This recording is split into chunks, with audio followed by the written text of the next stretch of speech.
Good evening, everyone. I think we would like to get started with tonight's program. Should I wait a second, Sean?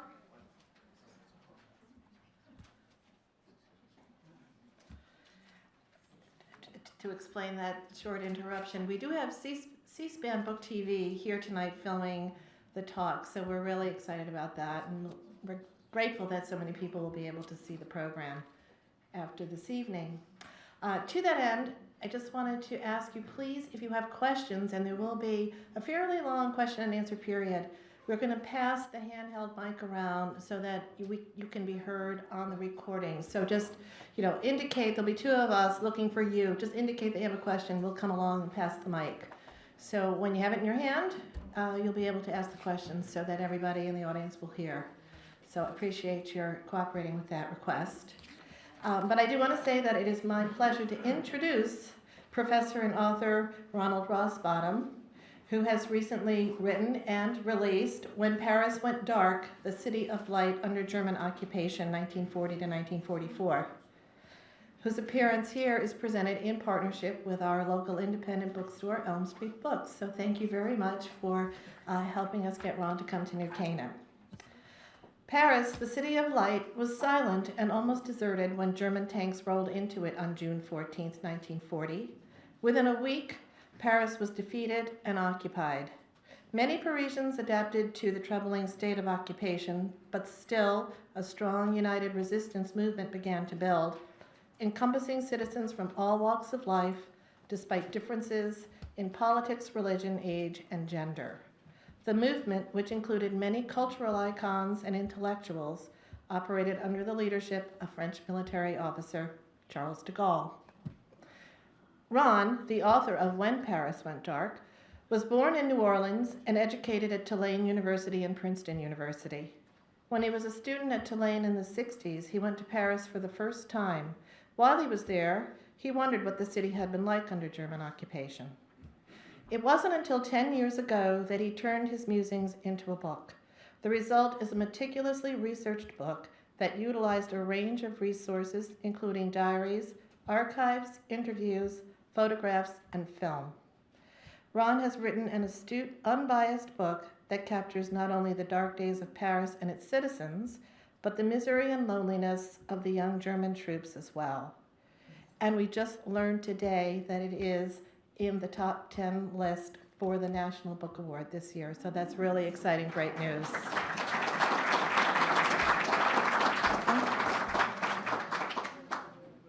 Ron is the Winifred Arms Professor in the Arts and Humanities and a Professor of French and European Studies at Amherst College, where he has also served as Dean of the Faculty. In addition to the publication of When Paris Went Dark, he has published well over 100 articles and book reviews, has edited 3 essay collections, and has written 2 monographs on French novelists. He lives in Amherst, Massachusetts, with his wife Betty, a cookbook writer. So please join me in welcoming Ron to New Canaan Library.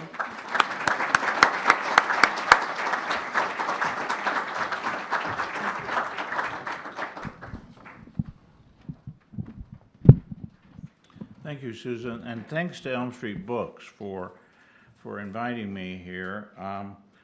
My wife, Betty, is a cookbook writer, and she came to Elm Street Books a couple of years ago, and her new book, this is why I'm here to promote my wife, her new book called Sunday Casseroles, she'll be back up here in about a month to sign it. In fact, I wanted to have an evening where we could talk about casseroles for Hitler, but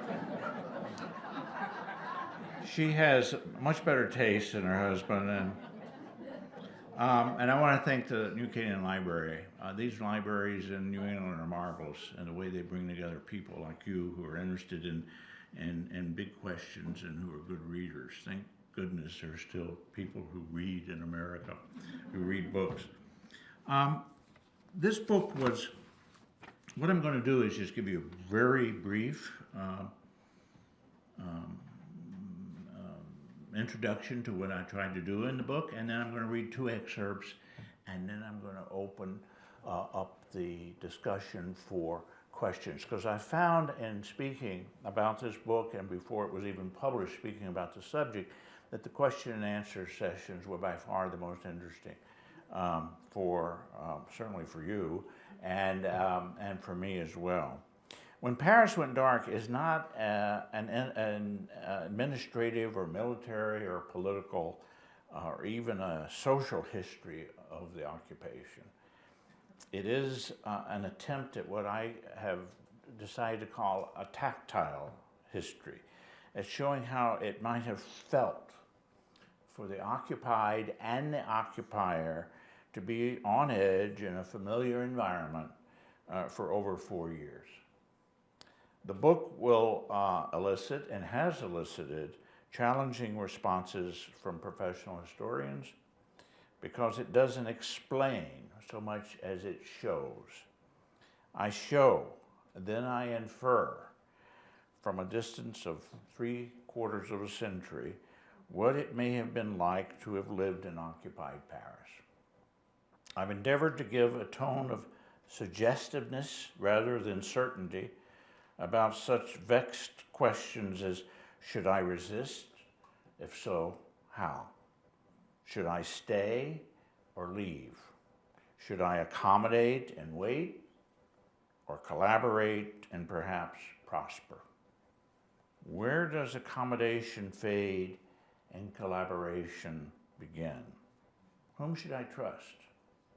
Whom can I trust? As the war goes on, as time passes, how do I adjust to its changes? To distill possible answers from the memoirs, letters, diaries, and early histories I've read, the interviews I've had, is perhaps presumptuous. Yet it takes a certain amount of presumption to think one can understand human actions and emotions 7 decades after they occurred. But I think we must try. So let me read you 2 passages which I think will give you a sense of what the book is about. And then if you have questions, we can talk about it. And if you don't have questions, since C-SPAN is filming this, I'll read some more. In May-June 1940, as Germans raced Paris, French and foreign Jews felt especially vulnerable. Most just stayed put, praying somehow that the French government and its Republican traditions would protect them from Nazi racism. But a few read the writing on the wall more astutely than others. One was a Jewish diamond merchant whose family had been French for generations, and who was prescient enough to understand that not only was his business about to suffer, so were his wife and children if the Nazis instituted their racial policies in France. He had quietly procured exit visas for his family and had hired automobiles to drive them from Paris to the Spanish border in safety. One major problem remained. Border guards all over Europe had discovered how easy it was to demand bribes from fleeing Jews and other hunted persons. And the merchant knew that he would not be able to successfully carry his valuable stock of diamonds over the border. And it was a stock that you could hold in the palm of your hand. He had to leave them hidden in Paris, but where? Taking a rather risky chance, he decided to rely on a friend, a soccer buddy from his lycée years, a Gentile. The plan he devised was audacious. Heating up a large amount of lard-like unguent, he poured the mixture into a tall, clear jar, and then he dribbled the clear, precious stones into the liquid, constantly stirring it as it cooled, so that the gems would not settle to the bottom. And soon the concoction congealed. From the outside, the suspended diamond